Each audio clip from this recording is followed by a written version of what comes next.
हनन्याह को प्रभु बोलते उसके घर में जा, उसके लिए प्रार्थना कर कि वो आंखों से दृष्टि पाए, क्योंकि प्रभु ने उसे दर्शन दिया, वो अंधा हो गया।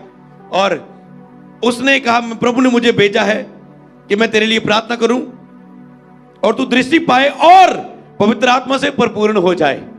और उसने उस पर हाथ रखा और लिखा है, और तुरंत उसकी आंखों से छिलके से गिरे और वह देखने लगा और उठकर बपतिस्मा लिया और फिर भोजन करके बल पाया। हालेलुया। और फिर उसने उठकर पवित्र आत्मा से परिपूर्ण हो गया, आंखें हील हो गई और उसने बपतिस्मा लिया और फिर उसने भोजन करके बल पाया। यहां पर अगर भोजन करके बल पाया को भी हम क्या कह सकते हैं कि भोजन को अपने स्वार्थ और इच्छाएं पूरा करने के लिए आज से हम नहीं खाएंगे। जी भर के खाई जा रहे हो तो कैसे प्रेयर करेंगे हम? भोजन खाना है सिर्फ पेट भरने के लिए। कल मैं अपनी वाइफ को बोल रहा था, मैंने कहा सिर्फ मुझे 2 रोटी चाहिए और दोपहर को भी खाऊंगा तो 2, अगर रात को भी खाऊंगा तो 2। अगर मेरी भूख 5 की है, अगर 4 दिन मेरे हफ्ते में फास्टिंग होते तो उसमें एक्स्ट्रा 3 दिन होते जिसमें मैं खा सकता हूं। तो उसमें मैंने कहा ये लिमिट है कि मतलब ये वचन के द्वारा कि फिर वो भोजन करके बल पाया। भोजन केवल आपको प्रेयर में बल पाने के लिए नहीं है। ऐसा नहीं कि आपने प्रेयर की, अब फास्टिंग खत्म हुई, आपने रज के खा रहे हो। जब आपने सोचा मैं पूरा दिन प्रेयर करूंगा, आज प्रेयर में बताऊंगा। अगर आपसे फास्टिंग नहीं रखी जा सकती तो आप ये सेल्फ कंट्रोल कर सकते हो फास्टिंग का कि आप कहेंगे मैं 1 रोटी सुबह खाऊंगा, 1 दोपहर खाऊंगा, 1 रात को खाऊंगा और सारा दिन प्रेयर में बिताऊंगा। और जो मंगलवार जो और शनिवार होता है, जो मेरा पूरा दिन प्रभु के साथ होता है, प्रेयर, वचन अपने लिए रिसीव, आपके लिए वचन रिसीव, प्रभु की बातें, प्रभु के साथ संबंध को मजबूत करना, इसमें अभी कोई काम नहीं, सब चीजों को बंद कर दिया गया, फुल डे।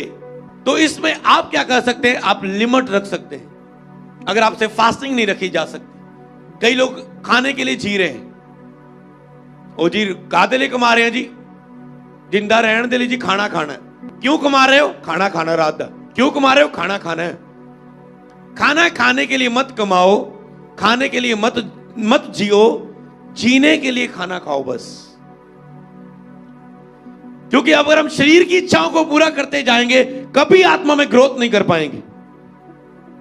कितने समझ पा रहे हैं इस बात को? अगर हम शरीर की इच्छाओं को पूरा करते जाएंगे, और बहुत सारी हैं, पर अब मैं क्या बात कर रहा हूं खाने के बारे में। अगर शरीर की इच्छाओं को पूरा करते जाएंगे कभी हम आत्मा में बल नहीं पा सकते। आत्मा तब आता है जब आप अपने लिए मरते हो, शरीर के लिए मरते हो, तब वो आता है आत्मा आपके अंदर। हालेलुया। जब तक आप अपने लिए मरे नहीं हो, शरीर के लिए मरे नहीं हो, आत्मा कभी आपके अंदर आएगा नहीं, क्योंकि आप भरे अपने आप के लिए जी रहे हो। और एक दास ने कहा मेरा सबसे ज्यादा बड़ा दुश्मन अगर दुनिया में कोई है तो वो मेरा शरीर है, क्योंकि मैं आत्मिक रीति में चलना चाहता हूं, आत्मा के द्वारा जीना चाहता हूं।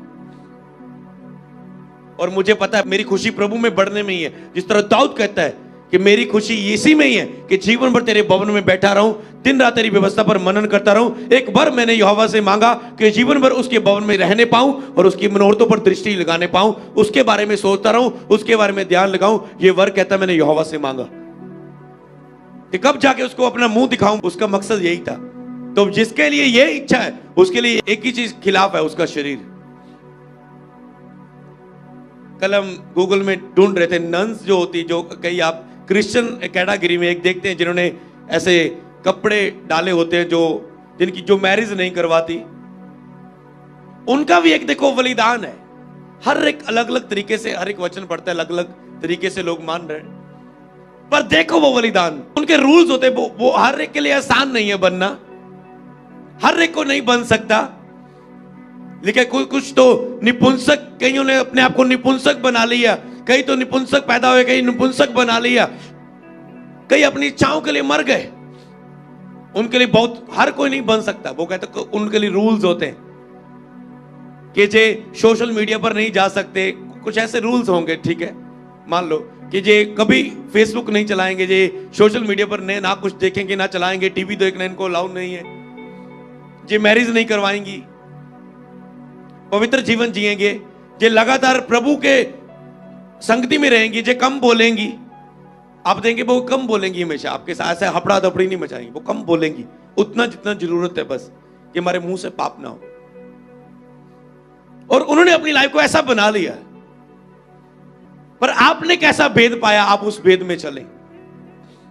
और आपको प्रभु क्या सिखा रहा है, हालेलुया। तो इसीलिए मरना अपनी लाइफ के लिए यही चीज रहता है। मान लो एक व्यक्ति मर तो रहा है, मान लो, पर वो इच्छा नहीं रखता कि मुझे चमत्कार, सामर्थ, अभिषेक प्रभु की महिमा के लिए चाहिए, बस मुझे जीवन जीना है। तो हर एक की इच्छाएं हैं। मैं सोच रहा हूं अगर वो व्यक्ति कहे प्रभु हमें चिन्ह और चमत्कारों की सामर्थ से भर दे, सचमुच परमेश्वर भर सकता है। कितना उनके पास इतना मसा होगा, मेरे ख्याल से लगता नहीं किसी के पास होगा, दिखेगा। पर रेवलेशन आपने कैसा पाया? उनको बस हमने तो बस जीवन पवित्र चढ़ाना है, क्योंकि लिखा अपने शरीर को जीवित, पवित्र और परमेश्वर को भावता हुआ बलिदान करके चढ़ाओ, यही तुम्हारी आत्मिक सेवा है। उन्होंने ठान लिया बस हमने यही जीना है। अगर आप में एक भी ऐसा ठान ले, प्रभु आपकी लाइफ को बदल के रख सकता है, पूरी लाइफ को चेंज कर सकता है। अगर आप ठान ले कि मैंने शरीर के लिए नहीं आत्मा के लिए जीना है। तो वहां पर देखते हैं कि उसने फिर भोजन करके बल पाया। मतलब भोजन जरूरी है हमारे लिए कि हम बल पाएं। कई बार हम भोजन के लिए, प्रभु धन्यवाद इस भोजन के लिए आपने इंतजाम किया, हर एक को भोजन देना, प्रभु इसे पवित्र करें, इसमें आपका लहू मिला देते हैं और इसे खाकर जो बल प्राप्त करे तेरी सेवा में लगाएं।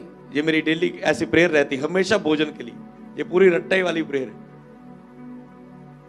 कि जो भोजन खाते हुए जो बल प्राप्त करे तेरी सेवा में लगाएं, तेरे कामों में लगाएं, ना कि अपनी शारीरिक इच्छाओं को पूरी करने के लिए। हालेलुया। आज लोग क्यों ग्रेट नहीं? यही इसी के कारण लोग कहते हैं मैं बिजनेस में सफल नहीं हूं, मैं जॉब में सफल नहीं हूं, मेरा वीजा नहीं लग रहा है, मेरे वे भी नहीं हो रहे, मेरी हीलिंग नहीं हो रही, मेरी लाइफ स्टैंड नहीं हो रही, मैं बार बार फेल हो रहे हैं, मेरा टेस्ट क्लियर नहीं हो रहा है, मेरा लाइसेंस नहीं बन रहा है, मेरा पास। क्यों लाइफ में फेल है? हर चीज, मैरिज में फेल, रिश्ता नहीं हो रहा, अगर हो रहा है तो सफल नहीं है वो। हर चीज में क्यों फेल है? क्योंकि आप शरीर के लिए जी रहे हो। मैरिज आपको लगता है अभिलाषाएं पूरा करना है, बाइबल में कहा मैरिज अभिलाषाएं पूरा करना नहीं है, प्रभु की सेवा को बढ़ाने के लिए एक साथ है। हालेलुया। तो मतलब जितना आप शरीर के लिए जिएंगे, लेकिन शरीर के अनुसार चलना तो मृत्यु है, परंतु आत्मा पर मन लगाना जीवन और शांति है।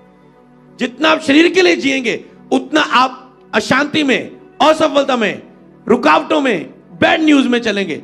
जितना आप आत्मा में चलेंगे उतना आप जीवन और शांति में जिएंगे। और टेस्टमनी पर गवाही, क्योंकि आत्मा आपके साथ है। जब आप आत्मा के अनुसार चलते हैं तो आत्मा आपके साथ रहता है आपको ब्लेस करने के लिए। लेकिन शरीर के नहीं, आत्मा के अनुसार चलो। हालेलुया। पृथ्वी बल की नहीं बल्कि स्वर्गीय वस्तुओं पर ध्यान दो। तो उन्होंने फिर भोजन करके बल पाया। जब आप प्रार्थना में बढ़ेंगे पवित्र आत्मा के आग के बपतिस्मे के लिए, तो आप फास्टिंग करो अपनी लाइफ में।